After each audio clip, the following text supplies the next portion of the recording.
Filipenses capítulo 4, vamos a ver desde el versículo 10, texto largo, relativamente largo, algunos versículos más de lo que solemos abarcar, pero vamos a ver desde el versículo 10 hasta el versículo 23 y vamos a orar una vez más.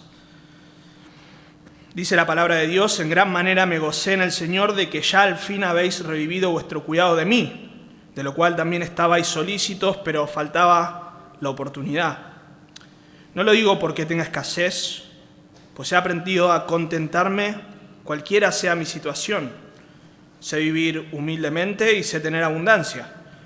En todo y por todo estoy enseñado, así para estar saciado como para tener hambre, para tener abundancia como para padecer necesidad. Todo lo puedo en Cristo que me fortalece. Sin embargo, bien hicisteis en participar conmigo de mi tribulación. Y sabéis, también vosotros, oh filipenses, que al principio de la predicación del Evangelio, cuando partí a Macedonia, ninguna iglesia participó conmigo en razón de dar y recibir, sino vosotros solos. Pues a una Tesalónica me enviasteis una y otra vez para mis necesidades. No es que busque dádivas, sino que busco fruto que abunde en vuestra cuenta. Pero todo lo he recibido y tengo abundancia, estoy lleno, habiendo recibido de Epafrodito lo que enviasteis, olor fragante, sacrificio acepto, agradable a Dios. Mi Dios, pues, suplirá todo lo que os falta conforme a sus riquezas en gloria en Cristo Jesús. Al Dios y Padre nuestro sea gloria por los siglos de los siglos. Amén. Saludad a todos los santos en Cristo Jesús. Los hermanos que están conmigo os saludan. Todos los santos os saludan, y especialmente los de la casa del César. La gracia de nuestro Señor Jesucristo sea con todos vosotros. Amén. Oramos una vez más. Padre, te damos gracias una vez más por tu misericordia. Como cantábamos, Señor, tú eres rico en misericordia. Aún estando muertos en nuestros delitos y pecados, tú nos diste vida. Tú nos colmaste bendiciones en Cristo, de las cuales no somos merecedores, Señor, de las cuales jamás podríamos alcanzar ni una de ellas, Señor. Pero en tu misericordia, en tu gracia, en tu bondad, Señor, tú nos has bendecido de manera sobreabundante, Señor, desbordante, no podemos medirlo. Pero te damos gracias. Y en esta mañana, también como cantábamos en la última canción, necesitamos que tú obres en nosotros para que podamos glorificarte, Señor. No están nuestras fuerzas, no están nuestras habilidades, sino en tu gracia que nos capacita, Señor, para vivir. Y por eso te pedimos que tu palabra sea predicada con claridad, Señor, que tú me ayudes, que ayudes a mis hermanos a estar atentos y que juntos, Señor, podamos obedecer tu palabra, vivir tu palabra, reflejar tu palabra, Señor, en Cristo Jesús. Amén. Seguramente muchas veces te has preguntado qué es lo próximo que necesitas para, al fin ser feliz. No estoy diciendo que tienen cara de que no sean felices, todos ustedes, y sobre todo al terminar la carta de Filipenses se ven un poco más gozosos. Pero me imagino que muchas veces, yo demasiadas, he pensado que necesitaba algo más todavía para ser feliz, para estar satisfecho. Bueno, no es mi caso, pero cuando al fin logre el título que con tanto esfuerzo estuve estudiando años matándome, cuando logre el título, ahí sí, voy a estar realizado, completo. Flavia hacía que sí porque ella está esperando que le den el título. Tal vez cuando tenga un mejor trabajo, cuando trabaje menos horas, me paguen mejor, me paguen el almuerzo, me den 2 horas de descanso. Ahí sí voy a estar, al fin, tranquilo, satisfecho. Cuando tenga mi casa propia, cuando termine la casa que estoy construyendo, cuando cambie de auto, el mío ya se está rompiendo demasiado, ya es muy viejo, ya tiene 1 año. Entonces necesito cambiar el auto. Tal vez cuando tenga un auto, Ahí sí voy a poder estar realizado, voy a poder hacer todo lo que yo quiero, voy a poder estar satisfecho. Tal vez cuando mi esposo, no yo, sino una mujer podría decir esto, cuando mi esposo, mi marido sea más amoroso, más cuidadoso para conmigo, cuando mi esposa cambie de actitud, cuando mis hijos duerman más. Siempre repito lo mismo porque me imagino que debe ser una de las grandes luchas. Cuando mis hijos duerman más, cuando sean más grandes van a dormir más y mejor. Así que yo voy a poder estar al fin satisfecho y voy a poder hacer todo lo que necesito hacer y voy a poder servir al Señor mejor. Ahora, ¿se preguntaron o notaron qué pasa cuando finalmente se cumplen esas cosas? Finalmente tengo el auto nuevo que deseaba, cambié de trabajo, mis hijos duermen mejor, termino la casa. Seguramente habrás notado que seguís insatisfecho. Seguís insatisfecho. Hace algún tiempo hablábamos con Miguel, pastor en Carapachay, y estábamos viajando en auto y manejaba yo y había, como es habitual, un tránsito espeluznante. Se veían solo lucecitas rojas para allá y un viaje que tal vez podría tardar media hora sin tránsito. Estaba tardando alrededor de 2 horas, más o menos. Y para colmo de males teníamos que ir hablando. No, mentira. Es lindo hablar con mi amigo, pastor y jefe, Miguel. Pero yo le decía, no, lo que pasa es que cuando ya al fin esté viviendo en Santa Teresita, bueno, ahora va a ser Mar del Tuyú, pero estamos ahí. Bueno, ahí al fin que no voy a viajar por horas, y también te lo he dicho a vos varias veces. Al fin no voy a viajar 3 horas por día al trabajo y no voy a aguantarme todo este tránsito. Y al fin, aunque son lindos los viajes, y ayer compartíamos con Adrián que parte de los viajes se va a extrañar, otra parte no, esa que cansa. Pero cuando finalmente esté allá, bueno, ahí sí. Y me dijo, a mí me parece que vos estás poniendo tu contentamiento en las circunstancias. Yo dije, no tenía un botón para eyectar al acompañante si no lo hubiese hecho, y no lo quería dejar ahí, pobre. Pero en cierta forma era así. Al menos en ese momento estaba descansando en que las circunstancias por fin se iban a poner a mi favor, entonces ahí iba a estar completo. Y así seguimos acumulando decepciones,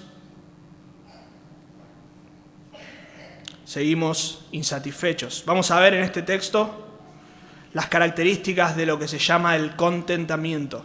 El contentamiento. Y nuestro contentamiento tiene que estar, por supuesto, en el Señor y no en las circunstancias o en las cosas.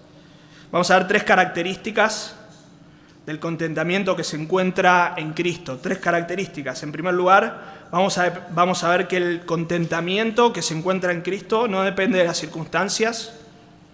En segundo lugar, el contentamiento que se encuentra en Cristo impulsa a dar a otros con liberalidad. Y en tercer lugar, el contentamiento que se encuentra en Cristo produce corazones desinteresados. Y podríamos decir, interesados por los demás. Desinteresados en nosotros mismos, interesados en los demás. Así que veamos en primer lugar que el contentamiento que se encuentra en Cristo no depende de las circunstancias. Vemos ahí en versículo 10, en gran manera me gocé en el Señor de que ya al fin habéis revivido vuestro cuidado de mí. Recuerden que esta es la carta del gozo y solamente para repasar a grandes rasgos, vemos cómo Pablo recordaba a sus hermanos con gozo, vemos cómo Pablo gozaba de que el Evangelio sea predicado independientemente de las intenciones. Recuerden, muchos predicaban por envidia para hacerle un mal a Pablo. Sin embargo, él se gozaba de que el Evangelio fluía, corría. Pablo confiaba de que iba a seguir en la carne, seguir vivo, para el gozo de sus hermanos, pero sus hermanos todavía estaban con algunos problemas ahí, por lo tanto, él no podía tener el gozo completo y le pide a sus hermanos que vivan en unidad. Por eso, o en parte por eso escribe esta carta también. Pablo desea que sus hermanos compartan el mismo gozo del sacrificio y del servicio al Señor. Pablo llama a sus hermanos gozo y corona mía en capítulo 4, versículo 1. Ordena a sus hermanos, da una orden de que se gocen una y otra vez en el Señor. Y finalmente, al terminar la carta, el apóstol se goza al ver cómo sus hermanos por fin habían podido hacer efectivo ese deseo que tanto tenían de seguir sosteniendo al apóstol Pablo. Ahora, ese gozo es un gozo en el Señor. La fuente de ese gozo es el Señor, porque el Señor es el que capacitó a sus hermanos para llevar adelante esta obra. Es el que puso el deseo en su corazón de ofrendar y de sostener al apóstol Pablo, de trabajar para la obra del Señor, de dar, de ofrendar para la obra de Dios. Pero fíjense que dice ahí en el versículo 10 que él se gozó en el Señor de que ya al fin habían revivido su cuidado de él. Bueno, habían pasado más o menos aproximadamente 10 años desde que la iglesia se fundó y ellos habían apoyado en el principio al apóstol Pablo.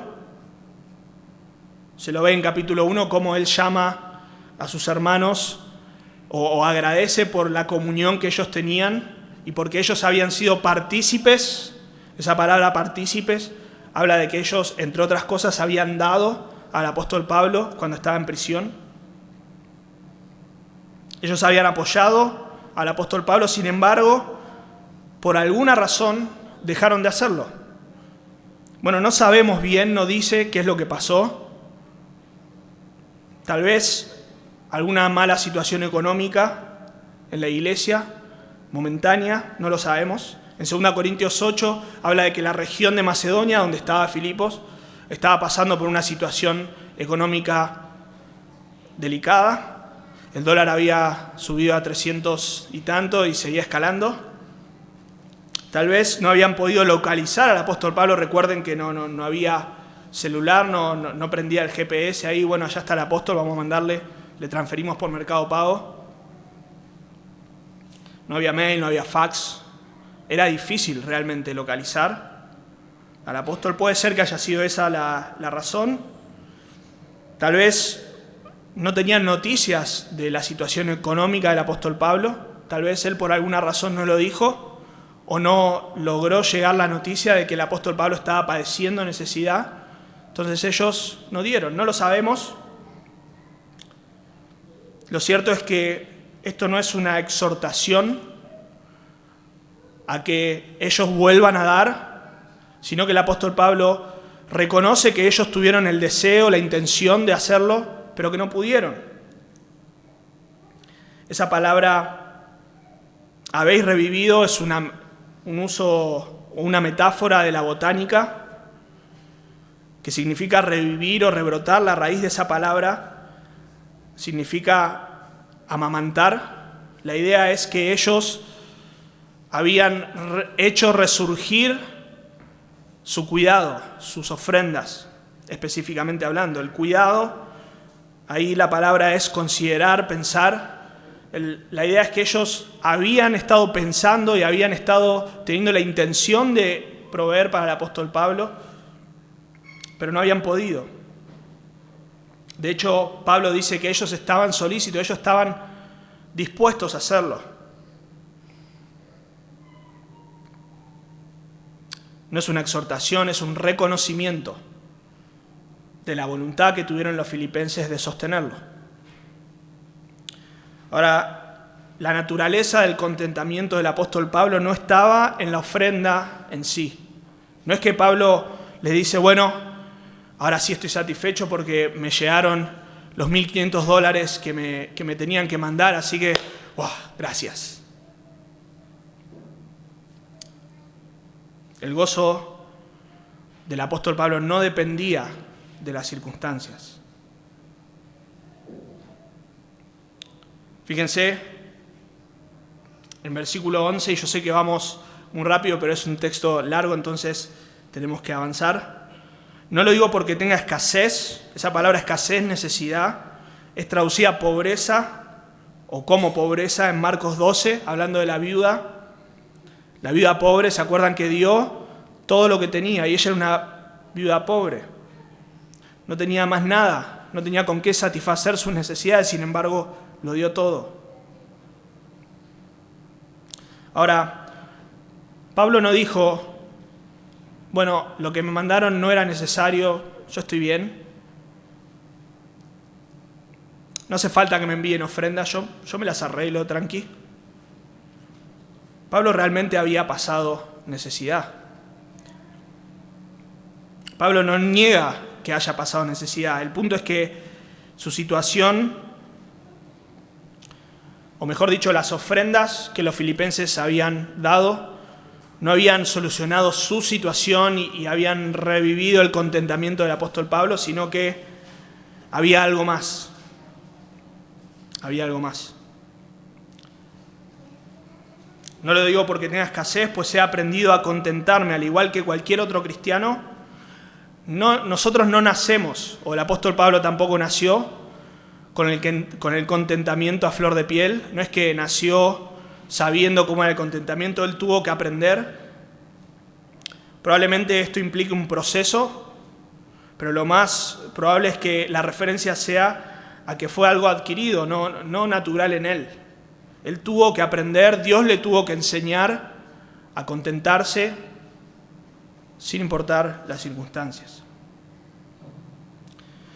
El contentamiento, esa palabra ahí, es estar, literalmente es ser autosatisfecho o autosuficiente. Vamos a explicar un poquito más. Pero se usa esta palabra en Lucas 3:14.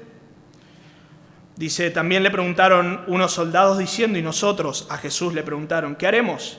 Jesús les dijo, no hagáis extorsión a nadie, no calumniéis y contentaos con vuestro salario. Confórmense, estén suficientes con su salario. Y me ha dicho, bástate mi gracia. 2 Corintios 12, 8 y 9, porque mi poder se perfecciona en la debilidad. Que te sea suficiente mi gracia. Hablando ahí del aguijón en la carne que el apóstol Pablo tenía, bueno, que te sea suficiente con mi gracia.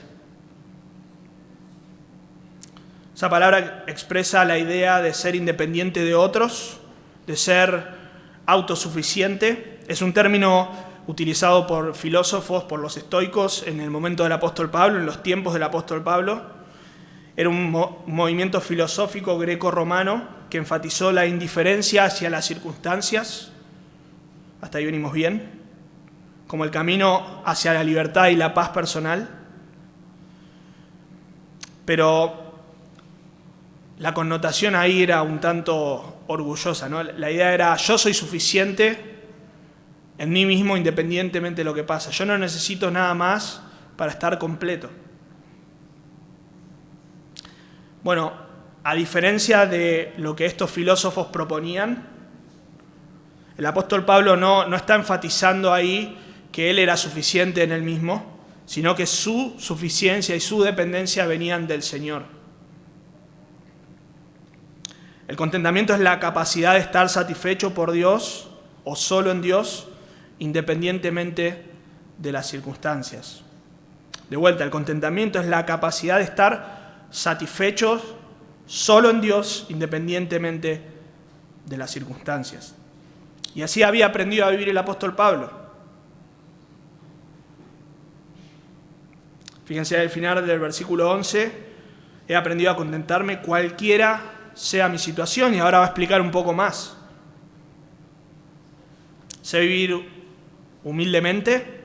Esta palabra habla de pobreza, de una situación humillante, avergonzante. Y si bien la primera referencia obviamente es a lo económico, sé vivir en humildad de condiciones económicas, pero también el apóstol Pablo había vivido experiencias realmente humillantes. Él había sido perseguido, lo habían echado de ciudades, había sido apedreado, había estado en prisiones, había recibido azotes Bueno, eso no es nada para andar alardeando, ¿no? Es algo realmente humillante. Pablo no tenía ahí en su cuenta un cheque de $4,000, $5,000 todos los meses y podía estar tranquilo de que iba a recibir ese dinero. Él tuvo que trabajar en ocasiones para poder comer, lo vemos en 1 Tesalonicenses. Él necesitó ser sustentado por sus hermanos en ocasiones. Y en 2 Corintios 11 nos dice que entre las adversidades que encontró en su camino como apóstol, menciona lo siguiente. Dice 2 Corintios 11, 27, en trabajo y fatiga, en muchos desvelos, en hambre y en sed. Eso era parte de su experiencia como apóstol. Entre paréntesis, un poco diferente a lo que vemos hoy de los así llamados apóstoles, los falsos apóstoles.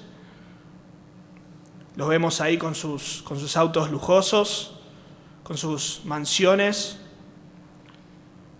ostentando. Bueno, no era así el apóstol Pablo. No es así como Dios quiere que sea un siervo. El siervo tiene que estar contento en el Señor, satisfecho en el Señor, independientemente de las circunstancias. Nuestras necesidades básicas pueden estar satisfechas y es bueno que lo sea. O sea, nadie va a salir de acá al mediodía. Yo ya tengo hambre. Yo voy a salir y voy a buscar comer. No voy a ir a buscar, no voy a padecer hambre porque así es la forma en que... No. Satisfacemos nuestras necesidades. Todos dormimos anoche o al menos intentamos. Necesitamos hacerlo. Sin embargo, todo esto puede ser satisfecho de manera desbordante y aún así estar insatisfechos. Como dice el Catecismo Menor de Westminster, la primera pregunta es: ¿cuál es el fin principal de la existencia del hombre?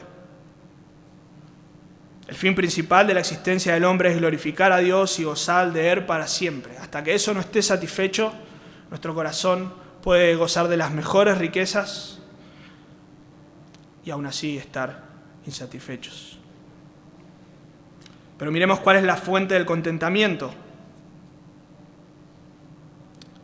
Versículo 12, sé vivir humildemente y sé tener abundancia. En todo y por todo estoy enseñado. Así para estar saciado como para tener hambre, así para tener abundancia como para padecer necesidad. Todo lo puedo en Cristo que me fortalece. Nuevamente el apóstol Pablo deja bien claro que en cualquier circunstancia, ya sea por hambre, por necesidad, o aún estando satisfecho en lo material, cualquiera sea la circunstancia, él había aprendido a estar satisfecho en el Señor. Esa palabra estoy enseñado ahí en versículo 12 habla de aprender de un secreto. Es una palabra que se utilizaba en el paganismo para hablar de la iniciación en los ritos. Es decir, el apóstol Pablo había sido iniciado en el camino del contentamiento, de satisfacerse en el Señor. Y eso lo había hecho a través de las circunstancias, a través de las pruebas, a través de las necesidades, a través de la abundancia también. Si bien cuando vemos en el Nuevo Testamento no vemos tantas ocasiones, o por lo menos no hay muchos indicios del apóstol Pablo gozando de grandes abundancias. Tal vez en su vida pasada él había tenido abundancia, tal vez en momentos en su ministerio había recibido más de lo que necesitaba y había gozado de ciertas, podríamos nosotros llamarlos lujos, no lo sabemos. Pero su gozo no estaba en esa circunstancia, sino en el Señor. En todo y por todo estoy enseñado, así para estar saciado como para tener hambre, así para tener abundancia como para padecer necesidad. Una vez más, esta palabra abundancia es algo desbordante, no es solamente lo suficiente, no es que tenía lo justo para comer, por momentos él tuvo muchísimo más de lo necesario, pero por momentos tuvo necesidad, escasez. Sin embargo, en la escasez y en la necesidad, la fuente de su contentamiento era el Señor. Fíjense ahí en versículo 13, todo lo puedo en Cristo que me fortalece. Ahora, yo creo que estas, y ustedes también lo saben muy bien, esta es una de las frases más, o mejor dicho, peor utilizadas, que más veces uno la escucha y la sacan de contexto. He visto en estos últimos tiempos músicos cristianos con este eslogan, todo lo puedo en Cristo que me fortalece, youtubers, deportistas. Es como una especie de amuleto, ¿no? Todo lo puedo en Cristo que me fortalece. Vamos para adelante, que todo lo puedo en Cristo que me fortalece. Suena muy lindo y en el fondo podríamos sacar algunas verdades de ahí. Nosotros podemos ser fortalecidos por el Señor para hacer un montón de cosas, pero a lo que apuntan muchas veces cuando utilizan este texto es a decir yo soy invencible porque tengo a Cristo de mi lado. Lo que yo me proponga, lo voy a lograr porque Cristo está de mi lado. Cada vez que pienso en esto, en este versículo y en este mal uso, pienso en un ejemplo, no sé por qué siempre se me viene a la mente lo mismo, pero lo comparto con ustedes. Pienso en un boxeador creyente que está peleando por el título y vez tras vez sube al ring repitiendo esto como una especie de amuleto, todo lo puedo en Cristo que me fortalece, todo lo puedo en Cristo que me fortalece, y va y en el primer round, ¡pum!, el contrincante cae a la lona, ¡wow!, todo lo puedo en Cristo que me fortalece. Y así, vez tras vez, va ganando, hasta que de repente, un buen día, se cruza con otro contrincante que sube del otro lado del cuadrilátero, repitiendo, todo lo puedo en Cristo que me fortalece. Ahí hay como una especie de choque cósmico. ¿Qué va a hacer Dios? Dios está en una encrucijada. ¿Qué va a hacer? ¿A quién le va a dar la victoria? Si los dos tienen este amuleto. Bueno, obviamente no se refiere a eso. Este texto no está hablando de eso. No está hablando de que Dios nos va a dar todo lo que nosotros nos proponemos, que nosotros vamos a lograr todo lo que nosotros pongamos como meta. Absolutamente no. Tenemos que leer solamente los versículos anteriores para entender de lo que está hablando. Sé vivir, fui enseñado a vivir en escasez, en abundancia. Puedo padecer hambre, puedo tener el estómago bien lleno. ¿Y eso por qué? Bueno, porque todo lo puedo en Cristo que me fortalece. Cristo es el que me capacita. Cristo es el que me ha enseñado, el que me ha fortalecido. Una mejor traducción tal vez sería, todo lo puedo en aquel que me fortalece. Leímos recién, en el contexto de una lucha del apóstol Pablo, de un aguijón que él tenía en la carne, el Señor le dijo, bástate mi gracia, porque mi poder se perfecciona en la debilidad. Y el apóstol dice, por tanto, de buena gana me gloriaré, más bien en mis debilidades, para que repose sobre mí el poder de Cristo. Es Cristo el que lo capacitó para vivir en esas circunstancias. Ahora, como creyentes muchas veces, como dijimos en la introducción, dependemos de las circunstancias. Dependemos de esas cosas que mencionamos, un mejor trabajo, una mejor situación económica, una mejor situación en nuestras relaciones. Pero si nosotros dependemos de esas cosas, jamás vamos a estar satisfechos, jamás. Porque cuando tengas el trabajo que te pagan $3.000, vamos a hablar en términos de dólares para que la gente, si después vuelven a escuchar este video, puedan tener una comparación. Cuando tengas ese trabajo que te pagan lo que vos querés que te paguen, vas a querer más. Cuando termines tu casa, vas a querer agregarle otro cuarto. Cuando tu hijo duerma mejor, se va a transformar en adolescente. No debemos depender de las circunstancias, sino que debemos buscar nuestra fortaleza y nuestro contentamiento en el Señor. Debemos estar satisfechos solo en Él. Fuimos creados para Él, para disfrutar de Él, para darle gloria a Él. Y no vamos a estar satisfechos hasta que no lo hagamos. Como creyentes muchas veces nos quejamos, nunca estamos conformes con lo que Dios nos da, nunca agradecemos a Dios por sus bendiciones espirituales, pero también materiales.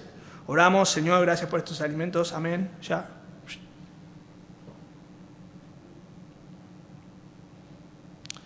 Pero eso en el fondo es porque no reconocemos en realidad. Nosotros reclamamos lo que merecemos algo mejor,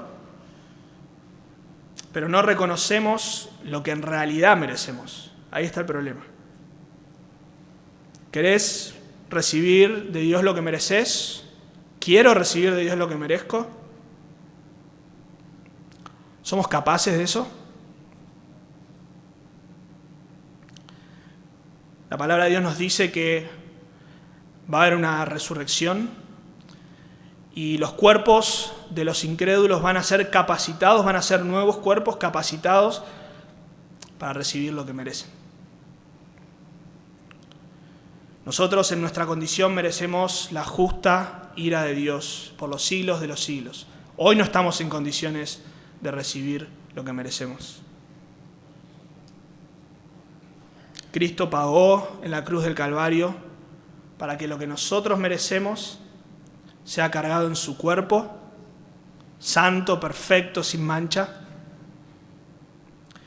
y que los merecedores de ira, nosotros los pecadores, recibamos lo que no merecemos, la gracia de Dios, el perdón de nuestros pecados, la salvación. Así que no reclamemos lo que merecemos, pidamos gracia, supliquemos misericordia, miremos lo que tenemos y decimos, wow, Señor, es mucho más de lo que yo merezco. Es tu gracia. Así que estamos contentos con lo que el Señor nos da, estamos contentos en el Señor, pero también el verdadero contentamiento nos impulsa a dar con liberalidad. Fíjense en versículo 14, sin embargo, bien hicisteis en participar conmigo en mi tribulación. Ahí esa palabra compartir habla de asociarse con alguien, de tener comunión con alguien, y ya hemos visto en capítulo 1 que esa comunión que tenían los filipenses y el apóstol Pablo no era tanto de una amistad o que bueno, le había caído bien, entonces ellos decidieron, bueno, vamos a apoyarlos. No, eso tenía que ver con la comunión que ya tenían en el Evangelio, con la comunión que Cristo había logrado en la cruz para ellos. Ellos habían apoyado, habían expresado esa comunión que ya tenían, la habían hecho material, la habían hecho práctica, así como mencionamos hoy que hermanos vienen y preguntan y muchos han ofrendado también para la iglesia aquí en Santa Teresita. Podemos ver que los filipenses se habían interesado genuinamente en el apóstol Pablo. Ahora, eso ha sido de estímulo para el apóstol Pablo en tiempos de aflicción. Fíjense ahí en versículo 14 habla de que ellos participaron con él en su tribulación. Sin duda, el apóstol Pablo estaba pasando por tribulaciones en ese momento. Ya lo hemos mencionado también al principio, pero al principio de la carta, ya hace un tiempo atrás. Pero el apóstol Pablo estaba preso y no sabía si él iba a salir en libertad o si tal vez lo iban a matar. Estaban las dos opciones. Tranquilamente el veredicto podía ser muerte. Pero también habían otras cosas que afligían a Pablo. También hemos mencionado otras personas predicando el Evangelio para causarle un mal. Hemos mencionado también los filipenses mismos siendo parte de la aflicción de Pablo porque él veía que no andaban del todo bien las cosas en Filipos. Y él estaba ahí preso. Tal vez la cárcel no era de las peores, él podía estar en una casa, le dieron esa posibilidad. No es que estaba en un calabozo ahí atado, como sí lo estuvo en Filipos. Pero él estaba limitado, en cierta manera. Y eso era de aflicción para él.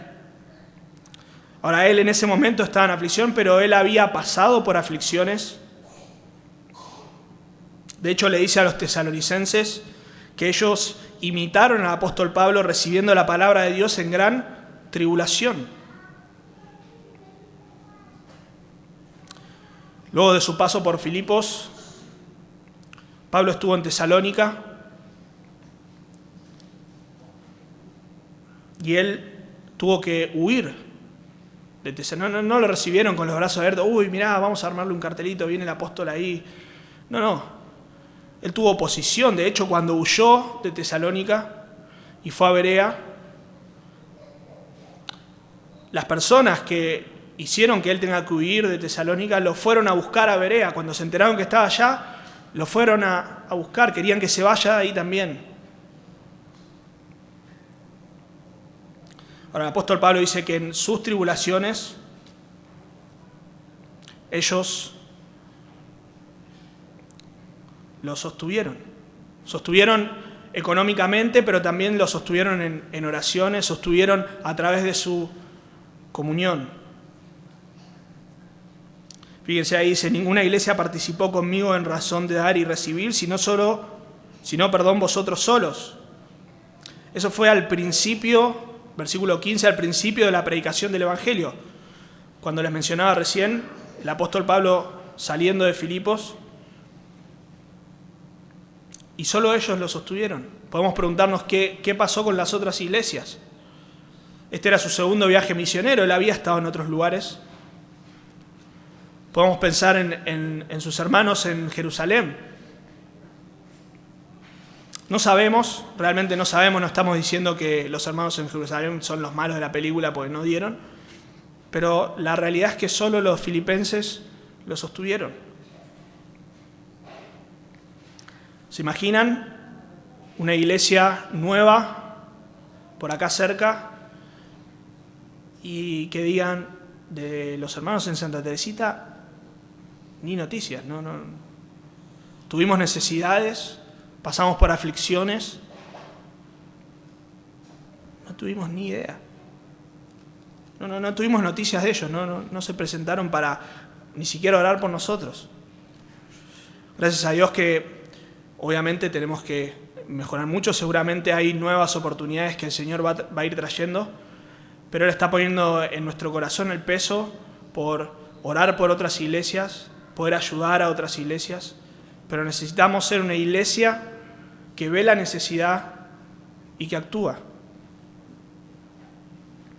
Según varios comentaristas, Pablo estuvo entre 3 semanas y 1 mes en Tesalónica. Es un poco difícil porque Tesalónica quedaba a 150, un poquito menos de 150 kilómetros de Filipos. Y bueno, obviamente no había autos, así que los viajes duraban, en ese recorrido más o menos serían unos 2 días. Si Pablo estuvo 3 semanas en Tesalónica, es difícil que él pueda decir que los filipenses le enviaron una y otra vez.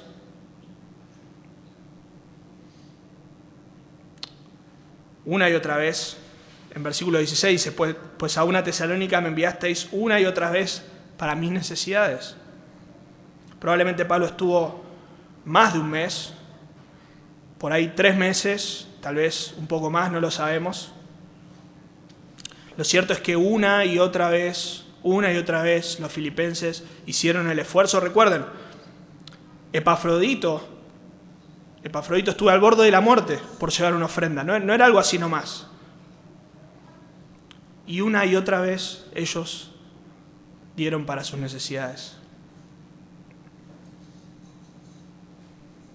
Estar satisfechos en el Señor no solamente nos ayuda o mejor dicho, nos lleva a nosotros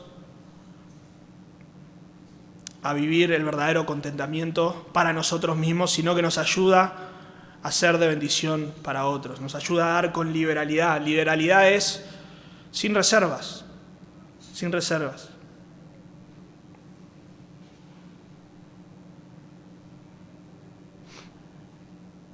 Calculen el impacto que causó las ofrendas de los filipenses, que a tal punto que hoy tenemos nuestra carta a los filipenses, en parte gracias a eso, pero traten de calcular, es incalculable. Ayer hablábamos con Tato un poco de una situación que ha causado un impacto tremendo, que no lo podemos calcular. Estamos viendo en el libro de Esther qué se imaginaban ahí que lo que estaba pasando iba a resultar en la salvación del pueblo de Dios, en la salvación de los creyentes, porque a través del pueblo de Israel vino el Redentor. Ni idea, estaban ahí, estaban en otra, estaban pensando en otra cosa. Nosotros no sabemos el impacto que puede tener cuando el pueblo de Dios ofrenda, cuando el pueblo de Dios da, esto no es un mangazo, olvídense de eso. Es que cuando nosotros estamos satisfechos en el Señor, lo que tenemos en las manos no tiene valor, no tiene valor. Calculen el impacto que puede tener lo que nosotros hagamos para el Señor, lo que el Señor haga a través nuestro, mejor dicho, sosteniendo a misioneros en el futuro, enviando misioneros, no necesariamente al África, puede ser también al África, a playas cercanas, donde necesitan la palabra de Dios predicada con fidelidad. No lo sabemos. Tal vez para nosotros es algo insignificante, pero Dios lo puede utilizar de una manera que ni podemos imaginar. Cuántas almas ganadas, cuántas familias restauradas, cuántas vidas rendidas al Señor, simplemente porque obedecimos a Dios, consideramos como nada lo que tenemos y estamos satisfechos en Él. Podemos mirar ejemplos contemporáneos, personas aquí mismo abriendo sus hogares, y por favor, si no pudiste abrir tu hogar, pero estuvo en tu corazón, podemos decir como el apóstol Pablo, tuviste el deseo de hacerlo, pero no pudiste. Sencillamente, no te tenés que sentir mal. Pero ¿cuántas personas abriendo sus hogares para recibir hermanos que viajaban kilómetros y absolutamente ni uno tuvo una sola queja? La única queja tal vez fue: qué lástima que no nos podemos quedar más.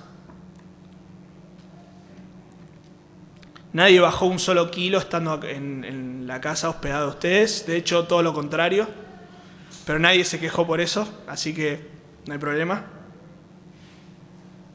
¿Cuánto ponen a disposición sus hogares, sus recursos, su tiempo?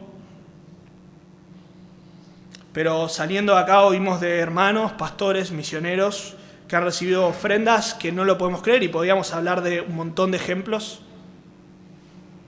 Hermanos que han dado autos, terrenos. Hace poco escuchábamos con Débora ejemplos para la obra de Dios.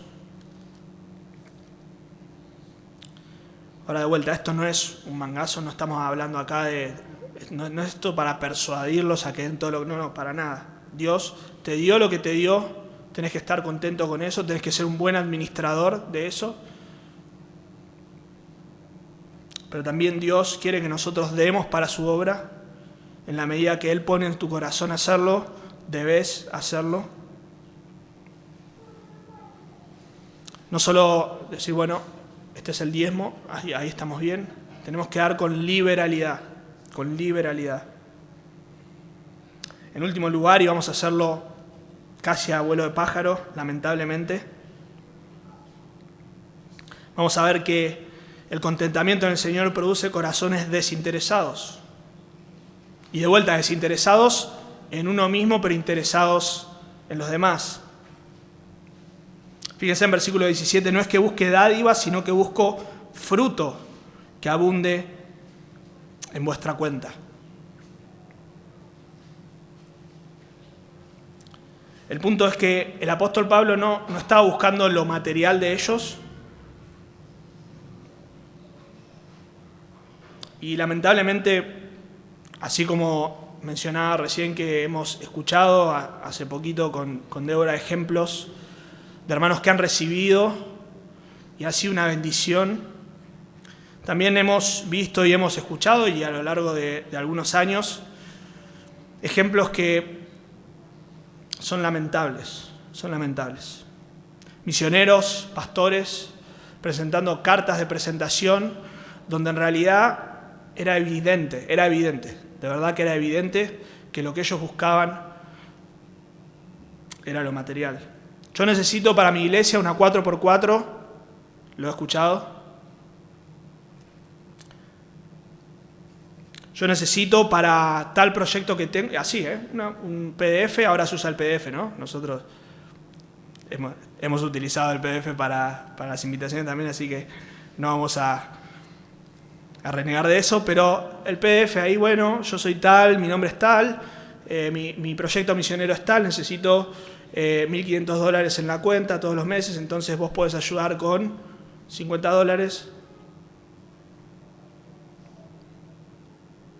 Ahora, hay un lugar, obviamente, para presentar las necesidades. No es que está mal presentar las necesidades, tenemos X necesidad, está bien, no es que está mal. Y no vamos a ponernos a juzgar, pero cuando era evidente, realmente era evidente. Necesito una 4x4, ¿para qué necesitas una 4x4? ¿Querés una 4x4 que es diferente?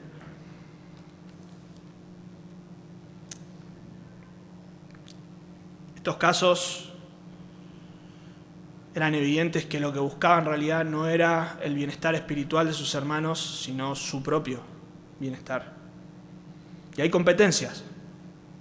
A mi mamá una vez un misionero se le acercó y le dijo, después de años de no verse, lo primero que le dijo fue, ¿viste justo una 4x4, ¿viste la 4x4 que me compraron? ¿Qué tiene que ver? ¿Qué tiene que ver? No es que busque dádiva, sino que busco fruto que abunde en vuestra cuenta. Esa palabra fruto es cosecha, un resultado, un producto. Obviamente se utiliza de forma literal para hablar de frutas, pero en forma metafórica para hablar de una ganancia, Hay muchos pasajes que hablan de que si nosotros damos, el Señor nos va a dar, pero ojo, no es que es un intercambio o una inversión. Pueden buscar después Proverbios 11, 24, 25, Proverbios 19, 17, 2 Corintios 9, 6, 9. Dios bendice. Cuando nosotros damos, Dios bendice. Pero no es que yo voy a poner 1.000 y Dios me va a devolver 10.000. Quizás eventualmente lo haga, no lo sabemos, pero no es una promesa. Y más aún, no es lo que nosotros debemos buscar. Seguramente han escuchado esa frase. Dale a Dios y Dios te va a devolver 10 veces más. Entonces, si pones 1.000, Dios te va a devolver 10.000. Si pones 3.000, Dios te va a devolver 30.000. Y así podríamos seguir, ¿no? No, ese es el espíritu. No es lo que. Primero, no es una promesa de Dios. Pero tampoco es el espíritu de una persona que está contenta con el Señor. Porque si es así, si es lo que buscas, estás contenta con tus 10.000, no con el Señor. Querés tus 10.000, no al Señor. Dios recompensa y va a recompensar, sin duda. Hebreos 6:10 dice que Dios no es injusto para olvidar la obra y el trabajo de amor, dentro de lo cual podemos incluir también nuestras ofrendas, nuestro tiempo. Apocalipsis 22:12 dice He aquí yo vengo pronto, dice el Señor, y mi galardón conmigo para recompensar a cada uno según su obra. Dios recompensa en esta vida, tal vez no con lo material, pero Dios también va a recompensar en el futuro. El apóstol Pablo no estaba esperando a ver cuánto podía recibir de los filipenses, sino cuánto los filipenses iban a ser bendecidos por su obediencia al Señor. Ese es el punto. Cuánto ellos iban a crecer, cuántos ellos iban a recibir recompensa del Señor, tal vez no en esta vida, sino en la venidera, por haber dado. Y imagínense lo que mencionábamos recién. Hoy no podemos contabilizar cuánto beneficio para la obra o cuánto Dios utiliza lo que nosotros damos, lo que nosotros hacemos. Pero un día vamos a poder ver, aquella persona fue alcanzada porque Dios utilizó lo que yo alguna vez di, mi tiempo, mi dinero, mi esfuerzo. ¡Wow! Como dice el apóstol Pablo, mi gozo, mi corona, ahí va a estar. Pero también vemos el reconocimiento por los beneficios, es cierto. Su mayor beneficio era ver que sus hermanos iban a ser bendecidos, pero también Pablo reconoce que él fue saciado, sus necesidades materiales fueron satisfechas por ellos. Pero todo lo he recibido y tengo abundancia, estoy lleno, habiendo recibido de Epafrodito lo que enviasteis, olor fragante, sacrificio acepto, agradable a Dios. Esto había sido una ofrenda para el apóstol Pablo, pero en primera instancia fue una ofrenda, un sacrificio para Dios. El lenguaje ahí, olor fragante, habla de un sacrificio y del olor que llega a la presencia de Dios. Es un sacrificio a Dios y es un sacrificio acepto por Dios. Dios no acepta cualquier sacrificio. Yo puedo poner en este lugar $10,000 y lo puedo hacer con un corazón orgulloso, vanaglorioso, para que todos me vean, o para ganar algo del favor de Dios, y eso no va a ser acepto por Dios. Tal vez se va a utilizar, va a ser utilizado por Dios, pero no va a ser acepto delante de Dios. Es un sacrificio acepto, pero también agradable a Dios. Nosotros muchas veces aceptamos cosas que no tienen valor para nosotros, o por ahí lo recibimos de alguien y no tiene un gran impacto para nosotros, pero Dios se agrada de estos sacrificios. Dios se agrada de nuestros sacrificios cuando lo hacemos para su gloria, sin interés en nuestro beneficio. Y en último lugar, cuando nosotros estamos contentos en el Señor, también tenemos el deseo de que Dios bendiga a nuestros hermanos, de que Dios bendiga nuestras vidas, pero no solo con lo material. Mi Dios pues suplirá todo lo que os falta. Eso lo que os falta puede ser necesidades materiales, pero incluye todo. Bendiciones materiales, espirituales. Y eso Dios lo va a hacer conforme a sus riquezas en gloria en Cristo Jesús. Fíjense que no dice de sus riquezas. Es distinto de, si yo doy de mis riquezas, bueno, no soy el mejor ejemplo, pero si viene Bill Gates y da de sus riquezas $3, ¿está bien? Él dio de sus riquezas $3. Pero si da conforme a sus riquezas, seguramente va a dar mucho más, porque es multimillonario. Dios no escatima sus bendiciones. Tal vez miro los bolsillos y digo, bueno, por ahí se contradice un poco con lo que acabo de decir, pero no ese es el punto, lo hemos visto. Nosotros tenemos que estar satisfechos en el Señor. Dios bendice para que nosotros seamos satisfechos en Él, y tal vez la forma de hacerlo es hacerte pasar por pruebas, por dificultades económicas. Pero si estás contento en el Señor, Dios te va a bendecir. Dios te va a bendecir. Vas a estar satisfecho en Él. Para terminar,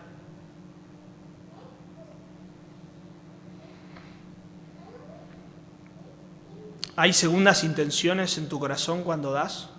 O sea, no solamente el económico, ¿no? En dar para el Señor, acá está mi vida, acá está mi tiempo. ¿Buscás algo a cambio? ¿Ves a Dios como un fondo de inversión donde hoy pongo tanto y bueno, voy a recibir más? Para pensar en esto podés evaluar, y puedo evaluar, qué pasa cuando nadie reconoce lo que yo hice. ¿Qué pasa cuando nadie agradece lo que yo hice? Si eso me frustra, si eso me enoja, bueno, entonces yo lo hice para que los demás vean, para recibir algo a cambio, y no para el Señor.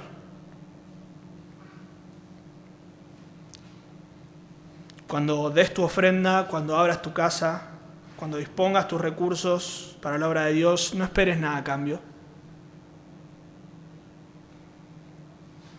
Aún la recompensa en el cielo no es un retorno, no es una devolución de tu inversión con los intereses. Es un don dado por gracia. Recuerden, no merecemos, mejor dicho, sí merecemos. Pero lo que merecemos es la ira de Dios. Todo lo demás viene por gracia. Y si recibimos de parte de Dios la aprobación de que lo que nosotros hicimos fue agradable para Él, entonces podemos estar más satisfechos aún. Termina la carta diciendo saludad a todos los santos en Cristo Jesús. Los hermanos que están conmigo saludan, todos los santos os saludan y especialmente los de la casa del César. La gracia de nuestro Señor Jesucristo sea con todos vosotros. Amén. La carta finaliza con esta nota de comunión, de fraternidad, pero también con el deseo de que Dios y en Cristo Jesús ellos puedan ser fortalecidos, de que su gracia los acompañe para cumplir todo lo que hemos visto en este tiempo. Así que, hermano, nuestro contentamiento tiene que estar en el Señor, no en las circunstancias. Eso nos debe llevar a dar con liberalidad y también ser interesados, pero en el buen sentido, por los demás. Y como he mencionado, lo que merecemos es el castigo. Si lo recibimos, es justo, porque hemos pecado contra el Dios Santo, contra nuestro Creador, contra nuestro Hacedor, nos hemos rebelado contra Él. Hemos desobedecido sus mandamientos y lo hacemos una y otra vez. Por lo tanto, si merecemos algo, es la muerte. La paga del pecado es la muerte. La idea es que la retribución, el pago, como si fuese un salario por el trabajo, el salario por nuestro pecado es la muerte. Y eso es lo que cada ser humano se encamina a donde se encamina. La muerte eterna, el juicio de Dios, el infierno por los siglos de los siglos, donde su ira va a ser derramada. Pero si podemos hablar de gracia y de perdón, es porque Cristo pagó el precio por nuestros pecados. El santo y justo, el Hijo de Dios, vino a este mundo a vivir una vida perfecta para poder ser el sacrificio perfecto por nuestros pecados. Si nosotros creemos en su sacrificio, en su resurrección, si nos arrepentimos de nuestros pecados, podemos disfrutar de la riqueza más grande de este mundo, que es disfrutar de una comunión con Dios. Fuimos creados para su gloria y solo glorificándole vamos a estar satisfechos. Oremos. Padre Santo, te damos gracias porque hemos podido estudiar esta carta, Señor. Padre, está al alcance de cualquiera de nosotros. No es un misterio como tal vez los filósofos en la época del apóstol Pablo proponían, misterios ocultos. Es un misterio porque ha sido revelado para nosotros, pero está al alcance de cualquiera. Yo te ruego, Señor, que nos ayudes a vivir satisfechos en ti, con el poder de Cristo, a vivir gozosos, Señor, de una comunión, de una relación contigo, a vivir en unidad, a ser humildes, Señor, a confiar solo en los méritos de Cristo, no en nuestras propias obras. Ayúdanos a dar con liberalidad, Señor, a entender que los recursos no son nada, sino solo bendiciones de tu parte para que nosotros también podamos bendecir a otros. Te lo rogamos en Cristo Jesús. Amén.